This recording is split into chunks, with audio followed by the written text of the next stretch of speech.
All right.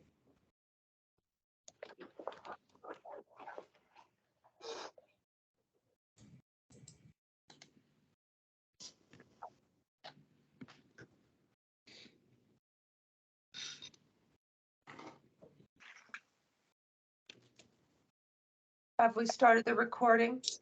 Yes, the recording has started. All right. Good morning, everybody. I am Bonnie Gon Bailey, Deputy Director for Public Health Research. And this informational webinar is specific to those that have just received the fiscal year 21-22 research grants, and in preparation for your first invoices. Okay. We're going to be providing some basic information, lessons learned.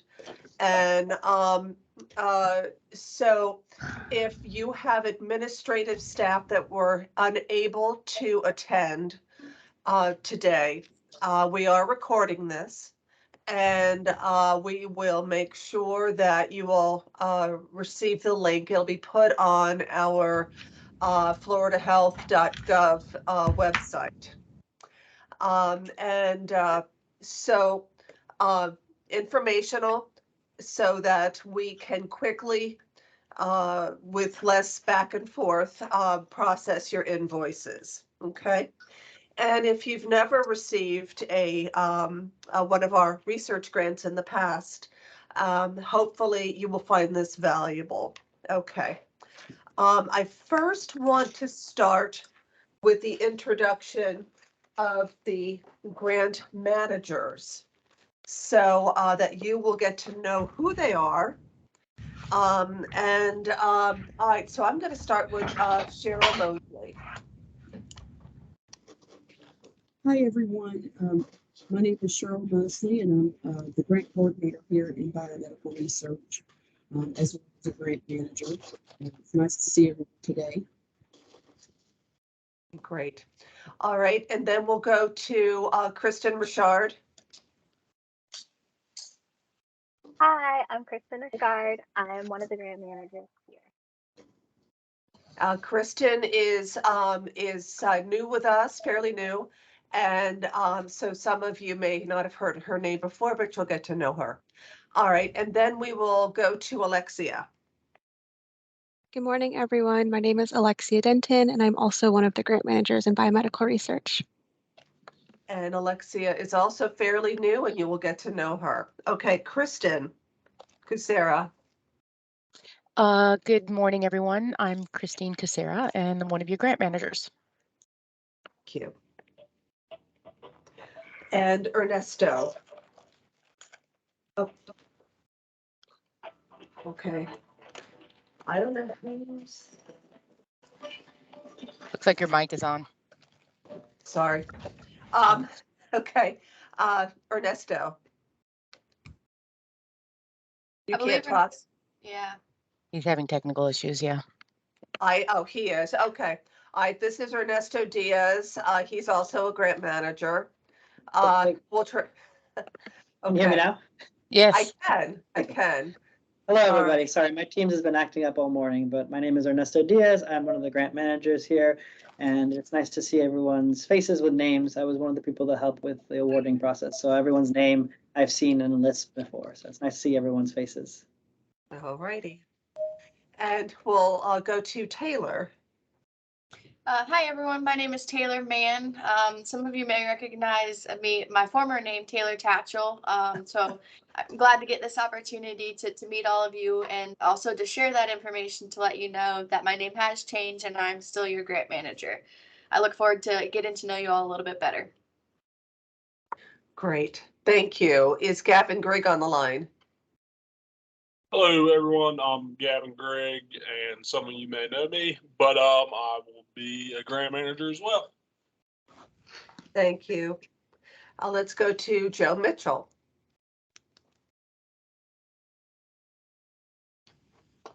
Greetings and salutations, everybody. Good morning. It's Wednesday. I am Joe Mitchell. I am one of your grant managers feel free to hit me up, ping me anytime you guys get ready. If you need anything, I will be available at all times.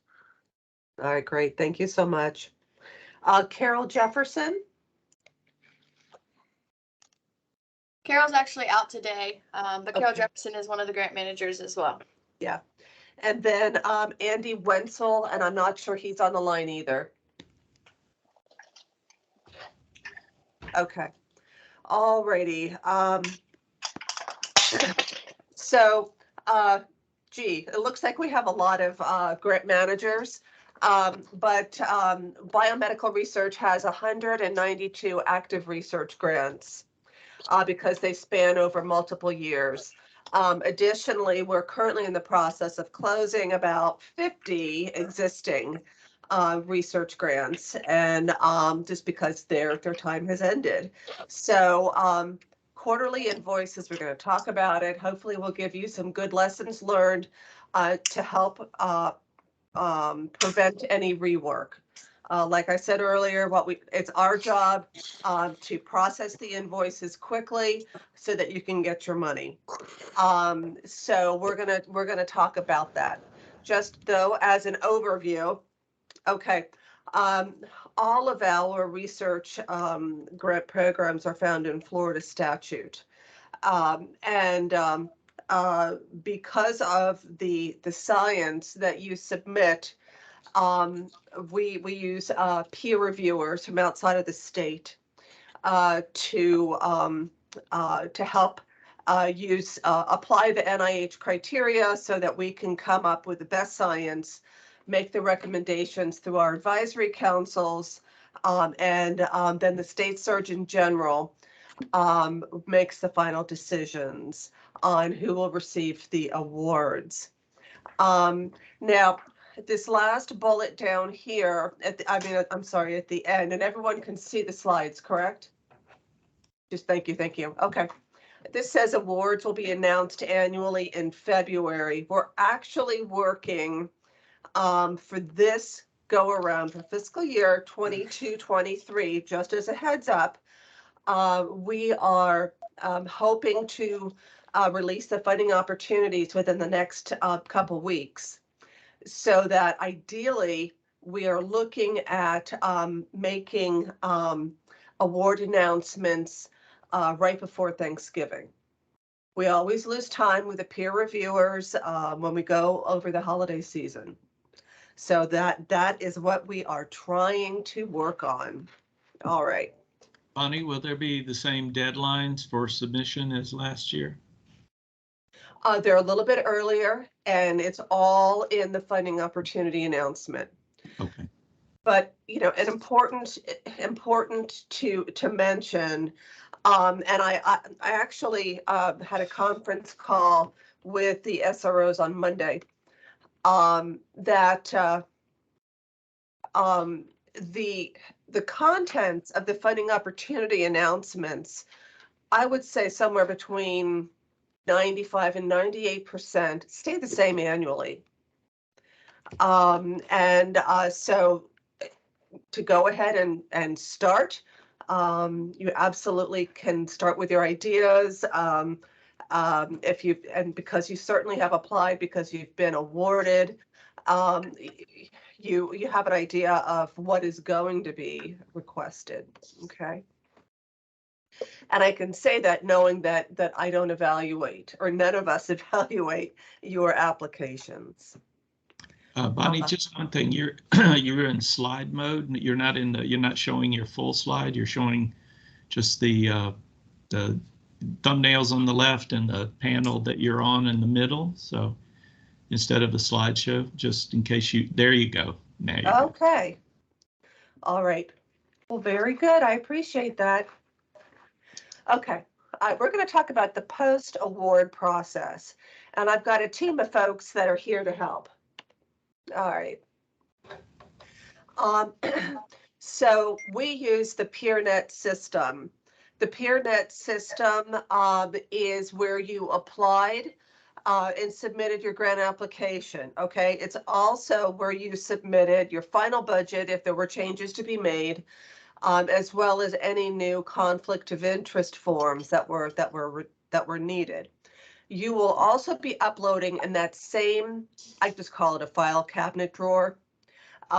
You'll be uploading your quarterly reports, your budgets, budget changes, legislative reports, all of that. Okay. The grant managers are notified when you upload something. We had a little bit of an issue.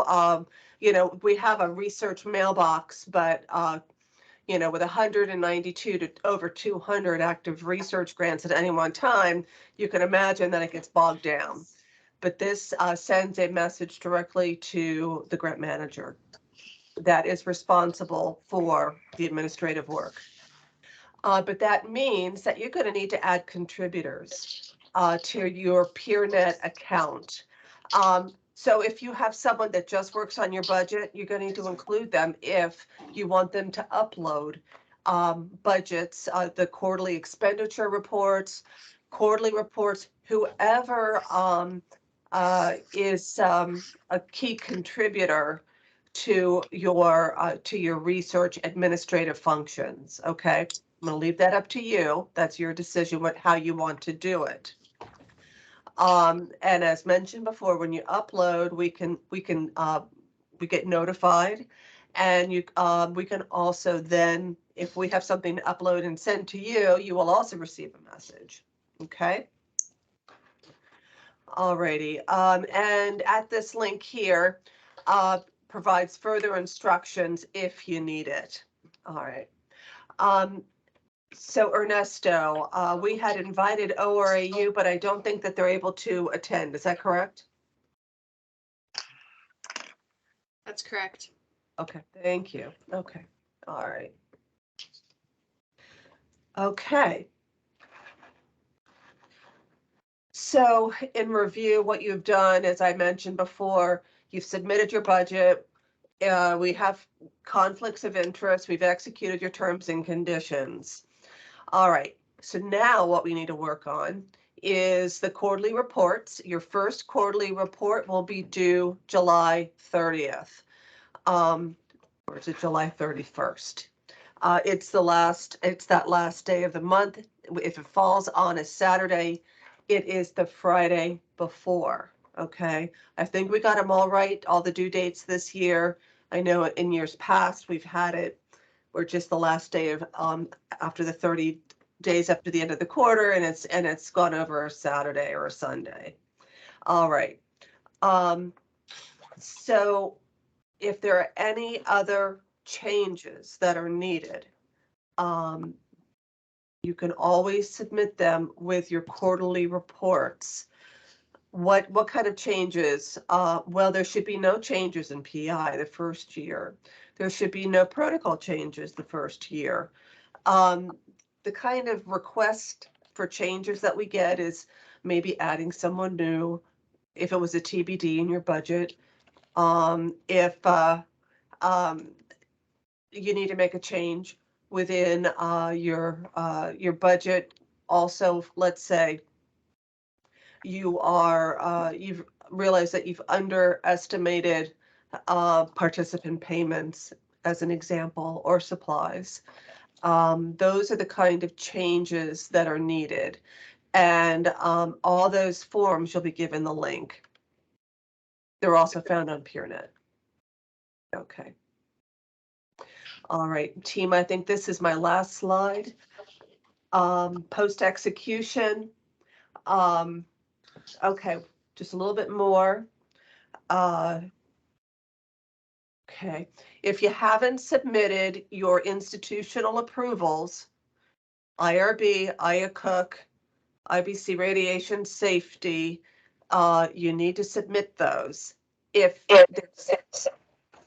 I'm sorry, go ahead. Okay. If you haven't received them, you need to be notifying your grant manager that it is in process, because in your terms and conditions, which outlines everything that is required, we just need to know that you are actively pursuing it. Biomedical research is over also the Department of Health Institutional Review Board. So we understand that sometimes this takes time, but we just need to make sure that that you are actively pursuing it, those approvals, okay? All right, down here is a really important link, and I just mentioned in the slide before. When in doubt, go to the forms library. If you're questioning whether you have the right form, etc. So it's found on PeerNet, as well as these slides will be made available to you. Bonnie, before we transition, Jennifer Vidrine, I believe, had a question. Jennifer, did you want to ask your question? Sure. Thank you for calling me. I just had a question about no protocol changes allowed in year one. So certainly we have initial IRB approval, but we will have lots of IRB submissions and we have to put everything through IRB. So, I mean, I expect we'll have a lot of those as we're kind of getting the project to ready to be up and running. Right. And I know that you all have to review all of those, but so I just I guess was asking for some clarification about, I assume that's acceptable? Okay, so with the IRB, there's, your initial review approval, and then there can be modifications. You may also have continuation reviews depending on what your research is and the policies of the IRB that you were going through. So keep in mind that you are being funded based on the score that you received for the application that you submitted. Okay. So institutional approvals, there are the minor modifications that may result in an IRB update, but we have got to be able to recognize what you were funded for. If you want, yeah, if you want to add something additional, that's a different story. But yeah, and these research grants, as you probably know, are highly competitive. And for Bankhead, Coley and King, it's only about 6% of those that apply actually get funded. For Bella and Ed and Ethel Moore, which is the Alzheimer's disease research grant program, it's a higher percentage that get funded. But so what you were ranked on based on the proposal that you submitted is what we have got to be able to see and progress through the life of your grant. So that makes sense. So maybe so I mean, certainly I plan to carry out the project that I was funded to carry out, but there are going to be lots of changes to our protocol, adding specifics, figuring out how we'll operationalize things, just the normal part of running a grant. Right. So but I think when you mentioned that wasn't allowed, I think I'm just trying to wrap my head around. So do you not need to review for example, when we advertise for the study, the IRB has to approve our flyers that get posted online for recruitment. So, I mean, and we will, we might, if the flyer's not working, we might tweak the flyer, for example. We might change our scripts that we read to participants for recruitment or for follow-up assessments, those types of things. So not substantially changing the nature of the project. Right. Yeah, no, I get it. So your aims will stay the same. Yes. But based on evaluation input, there could be modifications to your study that I would consider more administrative. And Yes. those are allowed, and certainly changing your script or changing a survey or adding something to your informed consent, that is understood as a positive step. Okay. But yes, so that's all good. what you should do is, as modifications are approved, you should upload those approvals to your PeerNet. Okay, fabulous. And then would you like to review them before we submit to the IR, those minor administrative things before we submit to the IRB for approval, or no? No, Okay. no, no. Thank you. Yeah, we really don't want to get involved in your science and the modification.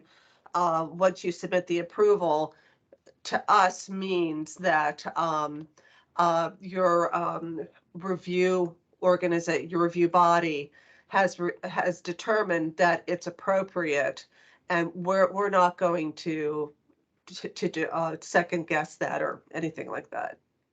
Fantastic. Thank you very much. Okay. All right, very good.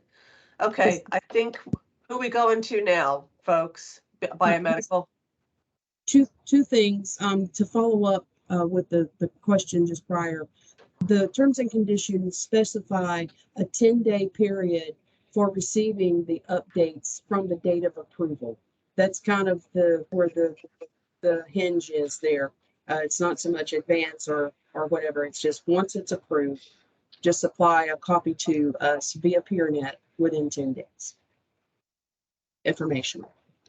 And Bonnie, I do think you had one more slide that talked about financial consequences. Okay. Yeah, now that I'm full screen, I'm afraid to look at my notes because I don't want to mess up anything. All right. Okay, financial consequences. I don't even like talking about this, but let's talk about how you avoid financial consequences. Okay, financial consequences are typically when quarterly reports and invoices are not submitted by the due date. If you look at your attachment 2, you'll see all of the deliverables and when they're due. All right, that is foundational for every single one of you. If it's late, we will have a 10% financial penalty. You don't want that. We don't want you to have it, but keep watch of when those due dates are. Now, there's also mention here about that there could be a result in a grant termination. That would have to really be severe. But I would think that after 9 months of not having an IRB initial approval, I gotta wonder what's going on, But the state appropriation that was awarded to you, we want you to do well. And that is the role of the grant managers too, is to provide the information. Okay.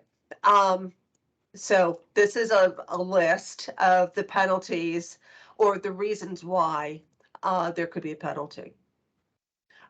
We've got to have that institutional approvals. That actually also relates to the Department of Financial Services, which actually it's the organization that sends you the electronic payment and or check, depending on how it's set up. And they look at the institutional approvals when they're looking at patient care costs or other expenses related to peer review. I'm sorry, not peer review, participant payments.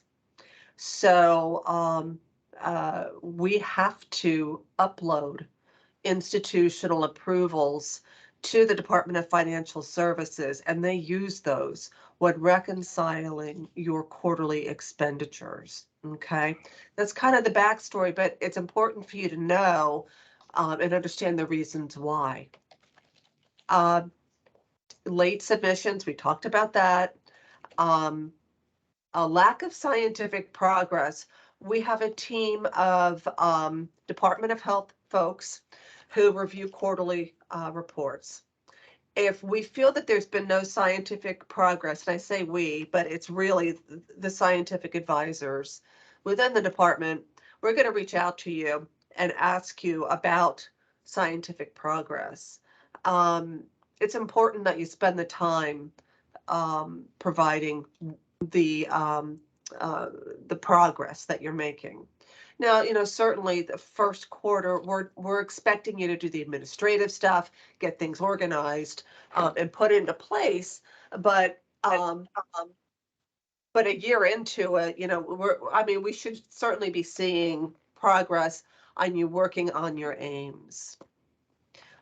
Scientific misconduct. We would reach out to either your environmental health contact, your IRB chair or administrative person, as well as I, a cook, and take care of it that way. Okay.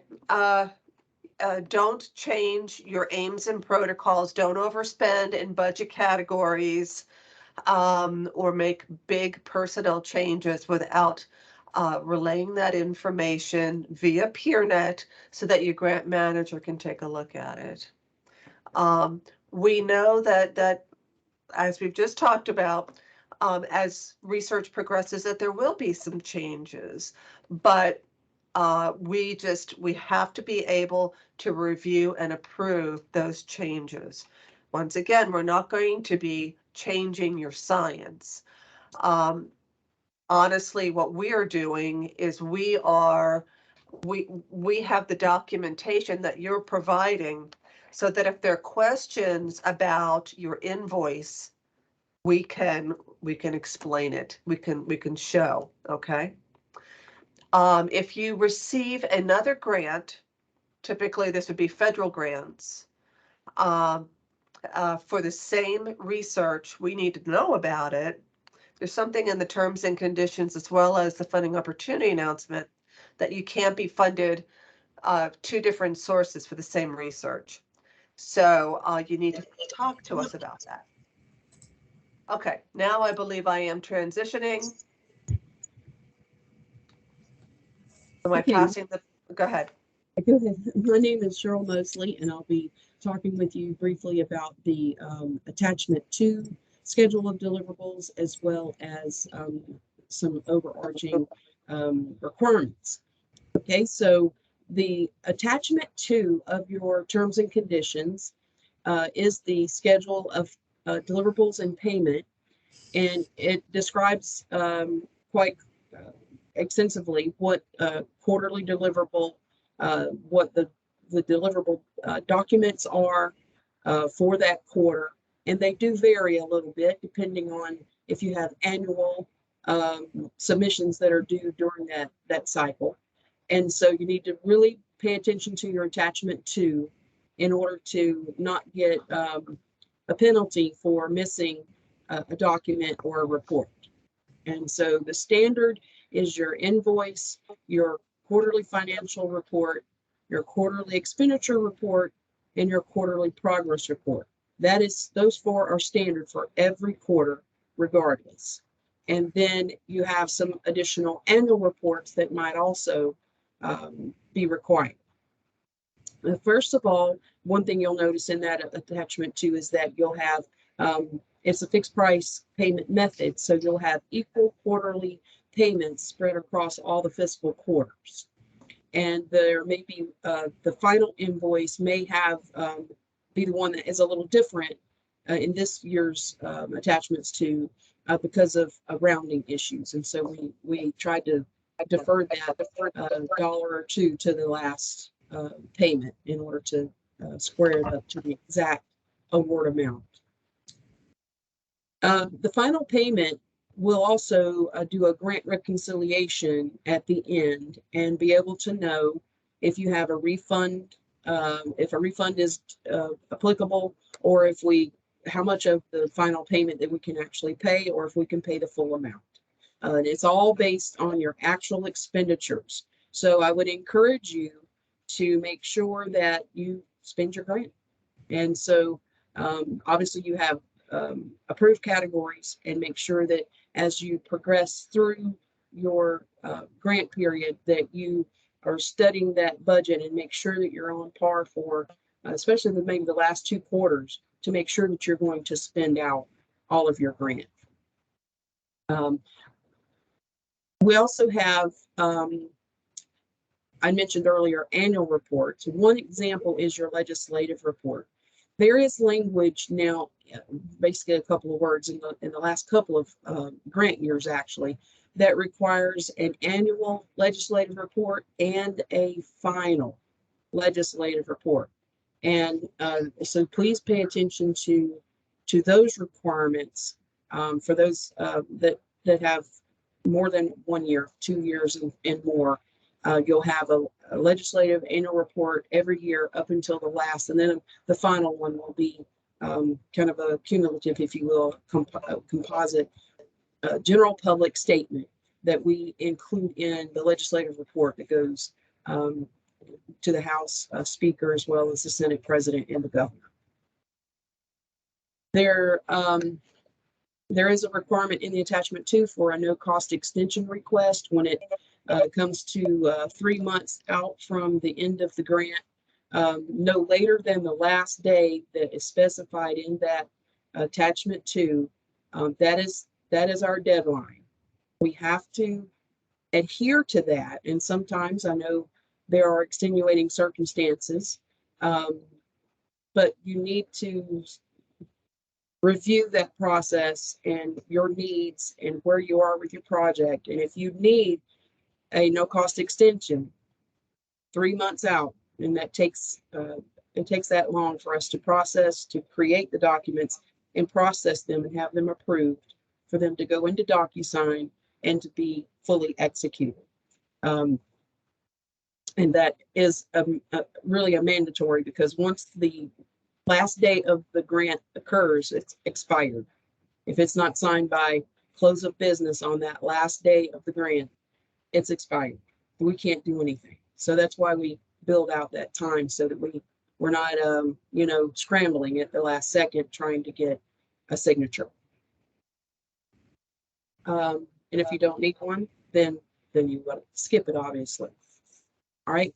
The final cumulative report is required when you submit a no-cost extension request, and it's also required with the final invoice. And so if you don't need a no-cost extension request and you don't submit it, then you will at your next, which is your final invoice, you will be completing a final cumulative report that will come in with your other expenditure reports. We do monitor our budget categories and we make sure that there are no deficits in any one category. If that occurs, you would need to do a budget change request either in advance of submitting your invoice, which is preferable.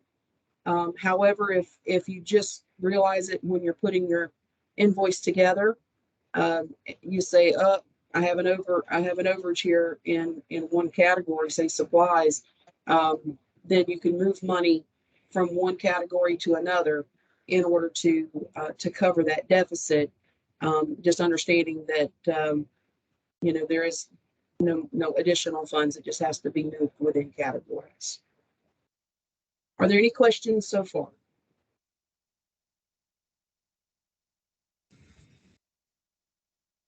And Ernesto, you'll have to help me see if there's any hands up. Okay. If I could just add a couple things.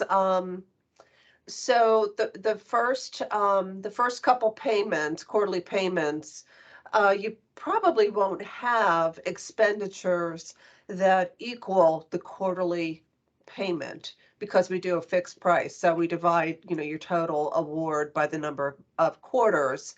Don't worry about it. It all works out with the final payment. Okay. And the legislative report, it's interesting where I've actually experienced where information that was in our legislative annual report, or reports, sorry, because there's two, one for Alzheimer's and one for Bank of Coley King and Bella, where legislators or their staff have actually quoted information from these reports. So it is a reflection on your work, and just wanted you to know. And that's why the legislative report is now required. Way back when we used to develop um, overviews of each of the research grants, but we don't want to misrepresent you. So that's why you need to submit your annual legislative report. Okay, are there any questions? Yes, one from Dr. Virginia. Hi, sorry, I seem to be full of questions today. So I have one of the longer 54-month awards, and there was some language in, I believe, the notice of award that no cost extensions are not permitted That's on true. these awards. Okay, so there's no flexibility. No, Okay, ma'am. And the reason why is because we have a definite ending time for the budget, and it can't extend past even like within June 30th of the year. There's some very specific requirements, and so we had to restrict the 54 months one Yeah. to 54. That 8 years back they used to be 60, and there was some situations came up, and we had to make that change in the FOA this year to limit that to 54. So therefore, you know, we wouldn't be able to give you a no cost extension and then have time for 60 days to get your invoice and then another 30 to 40 days to pay your bill. It's just impossible. okay, thank you. Yeah. The money actually goes away. We lose the money, and yeah. So that's one of those statutory references that yeah. So that's why it is what it is. Okay, Cheryl, do I need to forward? Dr. Schatz, did you have a question? Oh, Yeah, I wanted to just clarify one thing. You said, Bonnie, you said that in the first quarter, it may be the case that we haven't spent the full budgeted amount. Does that mean that we just report less and then we can kind of carry that over to a future quarter? Is that what that means? yes, yes. What you do is you report your actual expenditures on your financial report and your expenditure reports. But what we're saying is that if that number is lower than what the prorated amount for that quarter, say it's 20,000 and you only spent 10,000, then you report the 10,000 and you'll get paid the 20,000. But then what happens is third or fourth quarter, you have more expenditures than what your allocation is for that quarter. It kind of comes out in the wash, as they say. I see. Okay. All right. Just so long So as the payments are fixed, but the rate of expenditure doesn't have to be fixed. yes, your fixed Got it. price is Right. what you will every quarter. Your actual Got it. expenditures will be reconciled throughout the life of the grant through our spreadsheets that we keep, as well as towards the end, we'll do a grant reconciliation step that will help us to know where we stand with the actual expenditures versus what you've really been paid up to that date. And then that's where we determine if the full amount of the final can be paid, or if we've been overpaid based on the amount of actual expenditures, there may be a refund due. Got it. Thank you so much. You're welcome. And Dr. Lighthall? You're on mute. Dr. Lighthall, you're on mute. Sorry. So if you have a surplus from 1 month and, or sorry, from 1 quarter, you could kind of catch up even the following quarter potentially, right? Yes. Okay. I actually had a question about grant managers. So I was wondering about the allocation because I've been contacted by several and I'm just not sure who I should be directing emails to when I have questions. Okay, well, in the beginning, we had a grant manager that was shepherding the like pre-award process of developing the grant terms and conditions and paperwork and processing. And there may have been a change here recently because of the new staff coming on. So it may have something to do with that. And they are already doing some communications in terms of your first 90-day activity where we have required 30-day updates for your scientific approval. So some of those correspondence may be going out related to that. Beyond that, I'm not sure if you want to be more specific. So if I'm given an email about my IRB, should I assume that's my grant manager who's contacting me, who will be working with me throughout the life of this project? Yes, and we have some change, we have some grant manager changes going on, but we also are in the middle of an invoice process, and so it's kind of an internal issue where we can't make that official until those invoices clear. The 22s, however, these new ones, you should be getting correspondence from your grant manager that has been assigned to you. And so, Okay. yes, they should have introduced themselves as your new grant manager for this project. And like I said, there have been some changes from that original person to a new assignee, and there will be a correspondence forthcoming that will officially say that, you know, I'm your grant manager, and Yeah. and move forward from there with that new person. Okay. Yes. So I haven't gotten that exact communication. I have been contacted, but not I'm your person. So maybe that's coming forward. Yeah. And then I had one question about new funds. So if we get another grant, is that just to be reported on the quarterly report, or are we to contact our grant manager in advance when those Yes. awards are made? Yes, in advance, and we would need to do a review process from an administrative review as well as a scientific advisor would review to determine if there was any overlap. And then there would be a communication that would go back and forth between Bonnie and your grant manager within yourself in order to determine what steps need to be taken. And if it's a situation where the current grant would need to be relinquished, or if there's no financial overlap and you could continue, there'd be a determination made. Okay, so I should just email my grant manager and maybe Bonnie as well, because we did Yes. receive a grant since this one was submitted. NIH has indicated there's no overlap, but I wanted to Okay, that's good. bring that to you all. Yeah, Okay. that's good. It's just allow the process to work and, you know, and have a chance to chime in as well and formalize that. And Okay. that goes in the grant file and we can proceed on if everything's good. Okay, Mhm. I'll start that communication now then. Thank you. Okay. Thank you. Then And we're going to advance to the next slide, whoever's driving.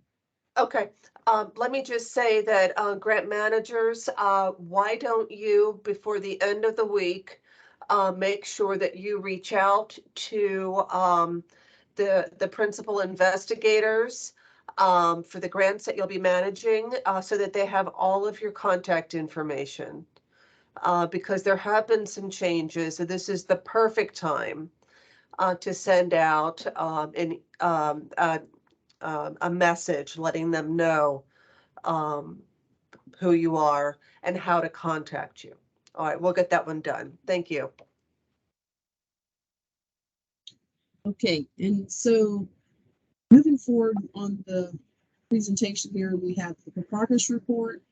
That is your quarterly progress report. You also, there is reports, as we mentioned earlier, that may be of a cumulative natures for your final cumulative.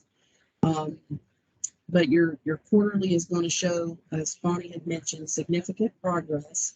And you might get a message from your grant manager that's being conveyed from the scientific advisor that, you know, may say something like, please provide additional documentation or reword your report in order to show additional progress in whatever area.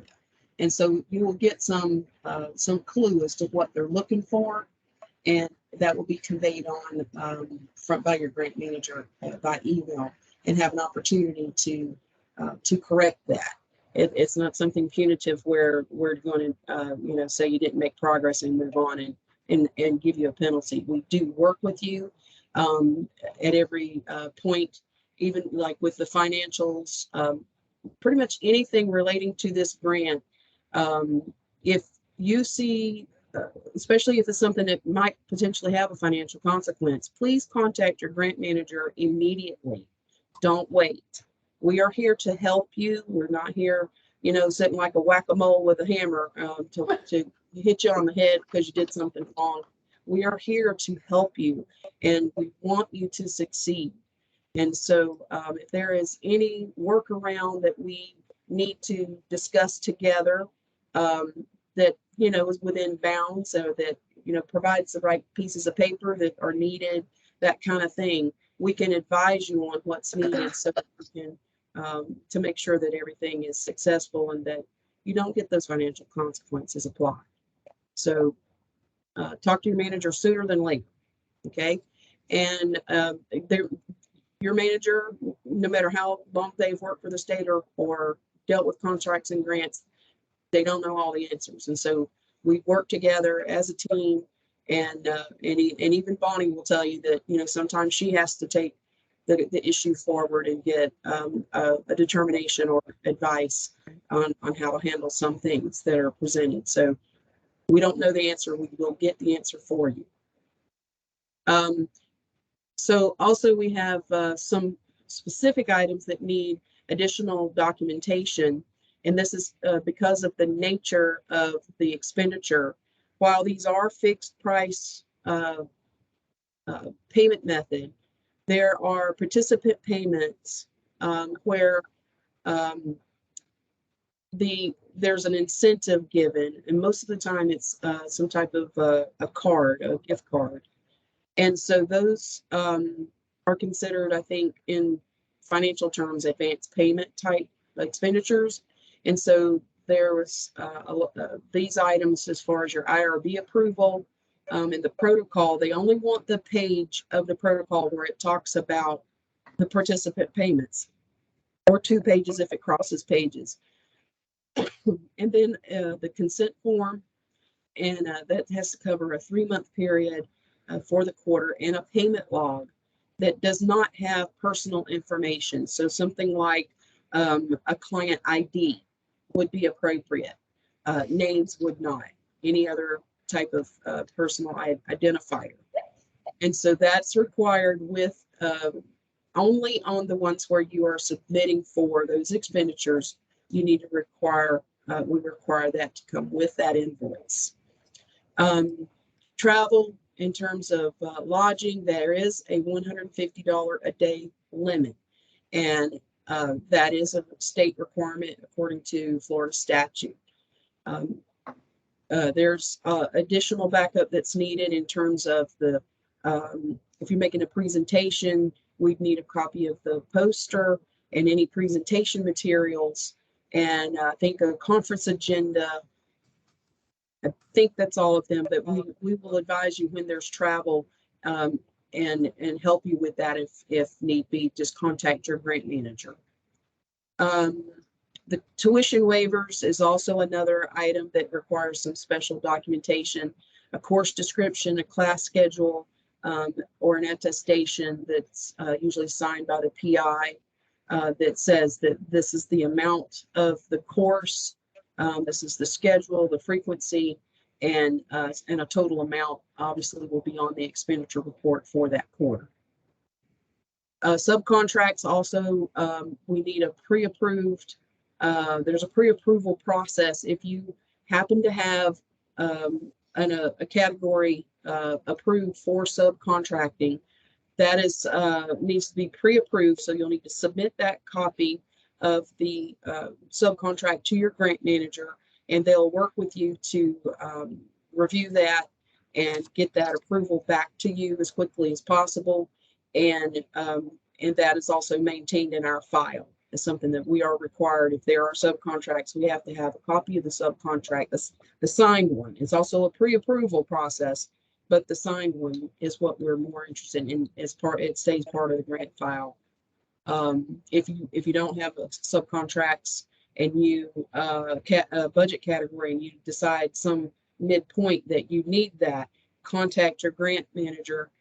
Budget change form can be processed and considered, and then we have to go through the pre-approval steps and all and so forth. So just because you don't have an approved category, and not just subcontract, any approved category that's listed in the budget, if you don't have an allocation approved for that and you decide that you do need that, just talk to your contract manager or to your grant manager, and they will get with Bonnie and make sure that that we can cover that on a budget change request form. All right, the last item here is the certificate of liability insurance. We also lovingly call it the proof of insurance. In the attachment 2 is how it's listed as proof of insurance. And the due dates vary based on the institution's insurance renewal schedule. I know in years past, we receive it always on the first invoice, but then it went to 4 and it would be mid-year. And it didn't make any sense because it was off the cycle and just caused a lot of problems. So we cleaned that up. And now what we do is we require it on the first quarterly invoice, and then we determine what your due date is. For instance, state universities are 7/1, and so for all of these grants, you'll turn it in on the first invoice, which is your fourth quarter, but then you'll turn right around that next invoice and submit an updated one. But then you won't have to submit it for 4 more quarters until the next July 1. And so if yours is 11/1, same thing, first quarter of the grant, and then when November's renewal comes along, that would be in the second quarter. So then it would be due on the second quarter's invoice, and so on and so forth. So just pay attention to the attachment 2, and hopefully we got all of those due dates correct, because some of you are new. If you find that you don't have the correct frequency, contact your grant manager. We'll look at it and see what we need to do. If you're contacted by your grant manager to make corrections to any part of the invoice deliverable package, whether it's the invoice itself or the financials or the quarterly report, any part of that, you will be requested to send not only that correction, but a changed invoice date on the invoice. And so that helps us because there's time frames that we are constrained to in processing invoices. And so if there are corrections, we just ask that you work with your manager to get that invoice changed as well. If we miss that, then what might happen is we would try to process it forward and bump up against a brick wall and maybe have a correction that has to come back, and it just delays. We try to catch all of that at one time if we can. Okay, And oh, go ahead. Go ahead, Cheryl. I was just going to say if anyone had questions, and then to go ahead and advance to the next slide. And I think I see a hand for Nicole again, Dr. Whitehall.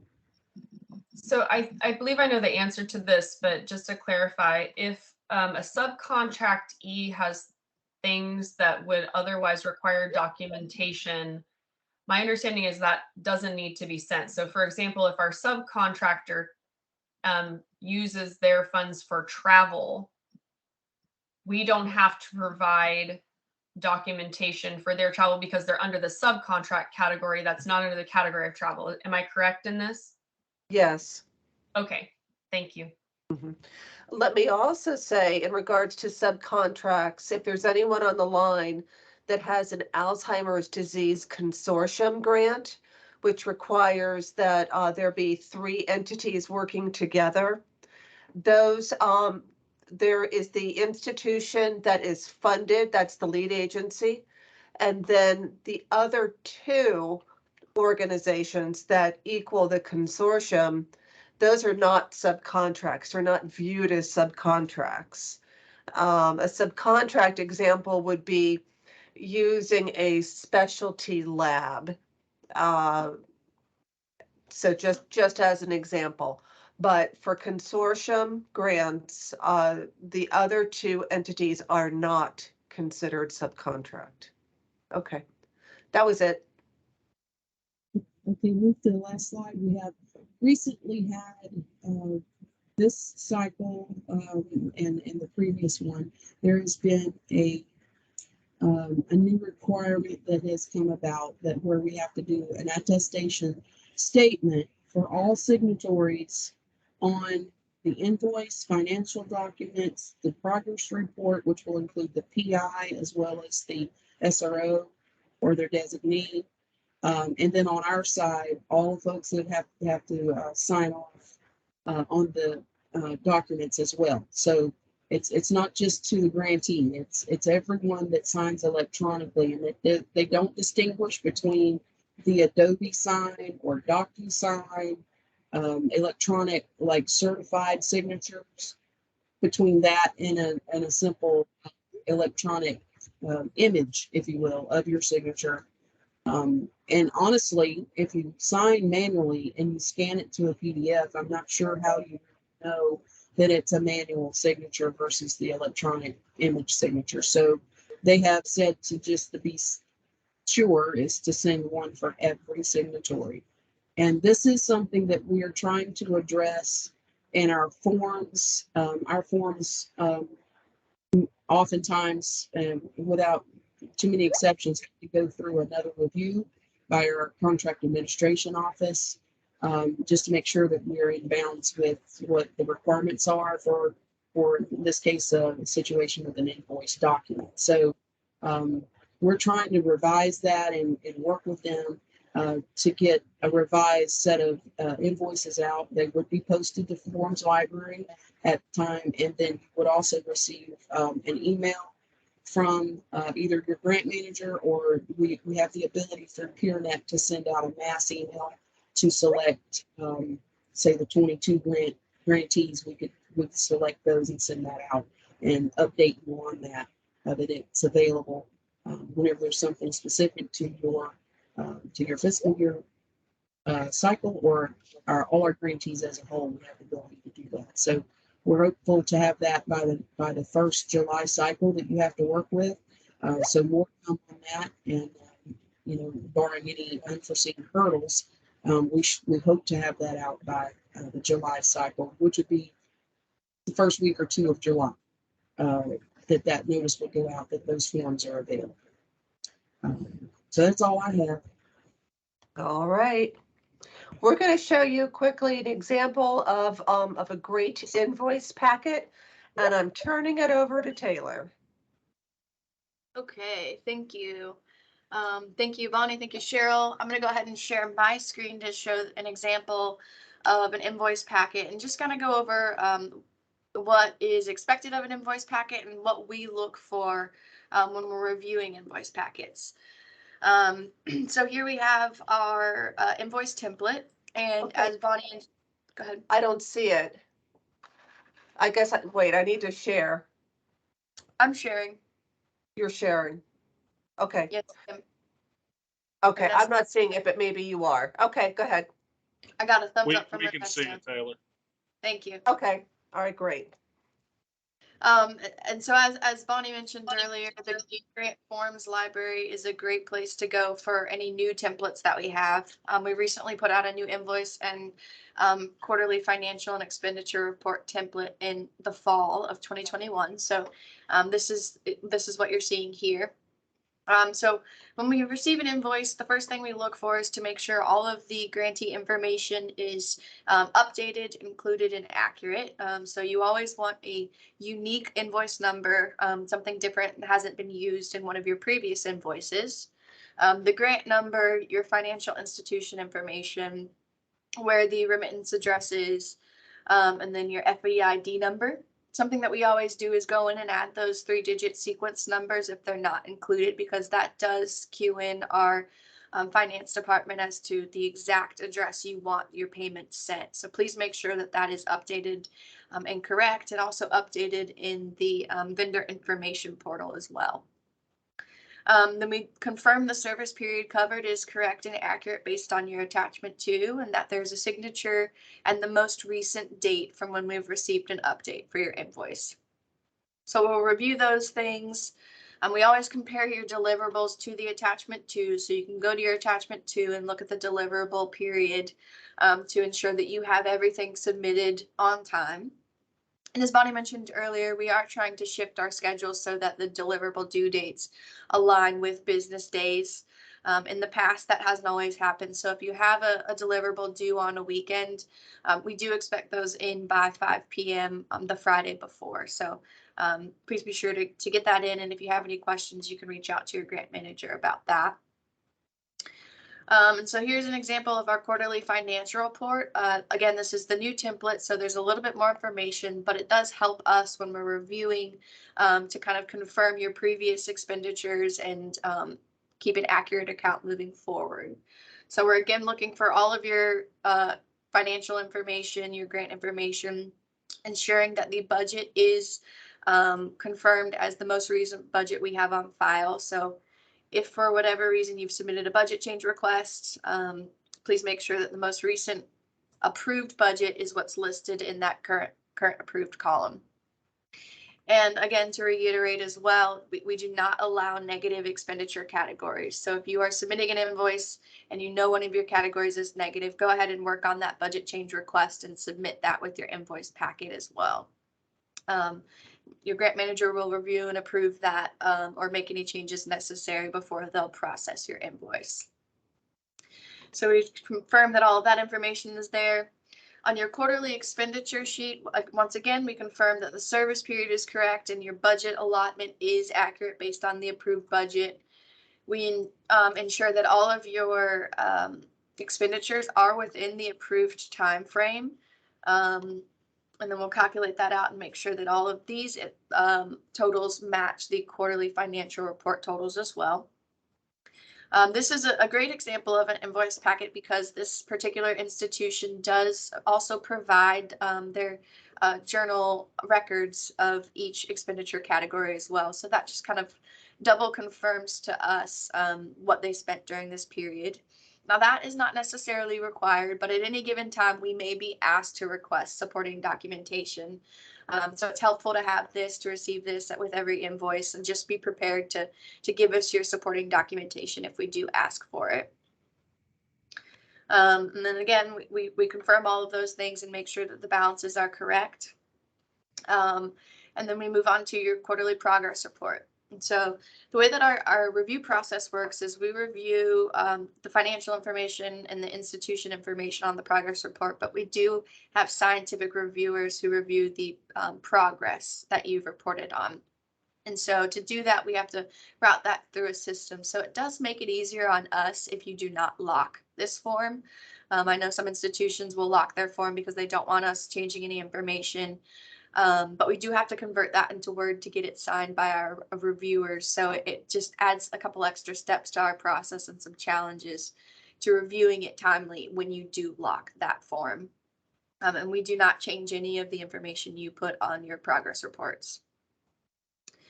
And then finally, so this is an example of the progress report, what we review in our approval process. And then finally, we've got some examples of certification statements that we've received for this invoice. They put their institution information, they put the certification statement with their name, which is really particular. You want to make sure you have each individual person signing's name in that statement. And then something that was also helpful is they added a picture of their electronic signature for extra confirmation. So that's an example of an excellent invoice packet and what we look for. Are there any questions about that? If there are no questions, I'm going to stop sharing my screen. Bonnie, if you want to pick up where we left off. Okay, all right, great. And once again, this is being recorded and will be put on the floridahealth.gov under the biomedical research webpage. So you can share it or let any of your administrative staff who are not able to participate in this call, you can direct them. All right. And I'm going to transition and ask Ernesto Diaz to finish it up.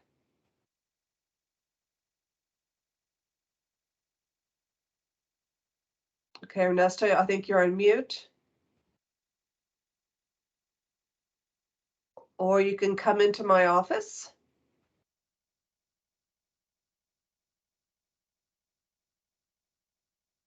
Or I can do it.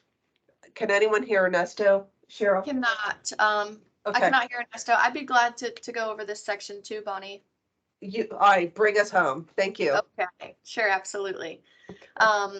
So Cheryl, I believe, had touched on these two topics as well, but we do have required annual deliverables of the legislative progress report, which is supposed to be around 500 words. It's not supposed to be real detailed, or it is supposed to be detailed, but not super long, because we do have, almost 200 active grants and that the legislature receives reports on, as well as our closed ones. The more succinct, the better, and the more likely they are to read your informed progress. You're summarizing your pertinent information. And something to note too is, as Bonnie said, these do reflect your institution. So acronyms being spelled out is really helpful and a best practice. Also, not using personal pronouns. We do try and go through and remove those references. But again, with 200 of those reports, it's hard. And so we want to make sure that you're aware of that so that you can give us the best possible update to most accurately reflect the work that you and your institution have done over the last year. And then additionally, with the final deliverables, we do require a final cumulative progress report. That is supposed to be lengthy. That is supposed to be all that you accomplished over the course of your entire grant. So brag on yourself, let us know about any patents, publications, that sort of thing that you have, any new research that's been awarded as a result of this grant. We want to hear all about that because it's great for research infrastructure in the state of Florida. And so for the final, we do require final progress report invoice, which is based on an entire reconciliation of all of your expenditures. So that's when the fixed price payments come into play. The final will likely not be a full fixed price if you did not expend all of the money on your grant. If you did down to the penny, you're going to get every penny that you have earned, that you were awarded. But we do a final reconciliation based on your true expenditures. And then we also review to make sure that we have all necessary documentation, such as those IRB approvals, before we close out that grant and submit that final payment, because we want to make sure that we've captured everything that you've done over the life of your grant. Now, if you haven't spent all of the money on your grant, please be prepared to send us a refund check for the reconciled amount. We do need that before we can process and close your grant as well. So sending that over timely really helps for us to close these grants in a timely manner as well. And I believe that is it. Okay, I think there's one more slide, but I just want to say about the legislative report, please don't include charts and graphs because we can't use them in the annual report, legislative report. So just narrative. Okay, thank you. Thank you. Alrighty, and then finally, change requests. So all change requests do require prior approval from the Department of Health before you make those actions. Budget change requests, we need to know about that, confirm that, and approve that before you are overspending in any categories. That does not require an amendment, so that is usually a pretty quick turnaround. If you get us a budget change request, we should be able to review and approve and get that back to you and upload it into PeerNet within a few days to a week or so. A change in key personnel or effort requests may require an amendment depending on what's being changed, how much percentage, that sort of thing. Always we require an amendment if there is a change in PI, and that the PI should never change within the first year of the grant. And amendments do take a while to go through our entire review process, legal and administrative. So just plan ahead if there's anything that requires an amendment, such as a PI change, if you know that change is going to take place. Plan for a few months of administrative processing of that amendment before the PI can really take actions in their new role. Protocol changes may require an amendment as well. Please be sure you're running all protocol changes through your necessary institutional approvals as well. And no cost extensions are an amendment. They are adding at most 6 months to the life of your grant. So that will require an amendment, and it must be signed and executed by both you and us before the end of your grant, which is why we really try and get no cost extension requests in. I believe it's 3 months ahead of time, so that there's enough time to process and for you all to review as well. And again, just to reiterate, we cannot go past those 54 months due to a 5-year limit on appropriation of funds from the legislature. So unfortunately, the 54 months do need to end at 54 months so that we can ensure there is money still available to make sure you're paid for the work that you've done. Are there any questions about change requests? or anything.